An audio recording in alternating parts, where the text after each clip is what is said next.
Friends, நான் உங்கள் நண்பன் குட்டி. இன்னைக்கு ஒரு மண்டப நிகழ்ச்சியில் 300 பேருக்கு வெள்ளை சாப்பாடு செஞ்சுட்டு இருக்கோம். கொளஞ்சி மாஸ்டர் சாதம் வடிக்கிறாரு. மாஸ்டர், வெள்ளை சாதம் வடிக்கிறதுல கூட ஒரு பக்குவம் இருக்குல்ல, அது வேகிறது, ஊற வைக்கிறது, வடிக்கிறதுல கூட விஷயம் இருக்கு. இன்னைக்கு எத்தனை கிலோ வடிக்கிறீங்க? 25 கிலோ. 25 கிலோ மயூரி அரிசியில் வெள்ளை சாதம் வடிக்கிறோம். அதாவது மாஸ்டர், மயூரி பச்சை பொன்னி அரிசி நம்ம கடலூர்ல ஃபேமஸ். ஆனா மற்ற மாவட்டத்தில் கிடைக்குதான்னு தெரியல. அதே மாதிரி ஒவ்வொரு மாவட்டத்துக்கும் பச்சை பொன்னியில ஒரு ஒரு ரகமான பிராண்ட் இருக்கும். நம்ம மாவட்டத்துக்கு மயூரி பொன்னி அரிசியில இது. இப்போ 1 கிலோ அரிசிக்கு நீங்க எத்தனை லிட்டர் தண்ணி வச்சு வடிக்கிறீங்க?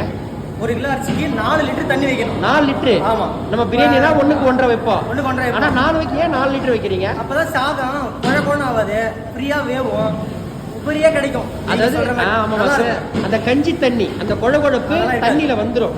அப்ப நல்ல உதிரியா பளபளப்பா இருக்குல்ல மாஸ்டர். சாதத்தை எந்த அளவு நீங்க அரிசியை கழுவி சாப்பாட்டுல போறீங்களோ இருக்காது. ஆமா மாஸ்டர், கண்டிப்பா அரிசியை குறைஞ்சது 1.5 மணி நேரம் ஊற வச்சா கூட நமக்கு அந்த வேக்காடு நல்லா இருக்கும். ரெண்டாவது, அரிசி வடிக்கிறதுக்கு முன்னாடியே மாஸ்டர் அந்த வடிக்கூடிய ரெடி பண்ணி வச்சுக்கணும் மாஸ்டர். எல்லாருமே அரிசி வெந்த உடனே தேடுவாங்க. அந்த டைம்ல அரிசி வெந்துடும், குழைஞ்சிடும். இன்னும் விளைவா வீடியோ உங்களுக்கு தெளிவா போடுறோம்.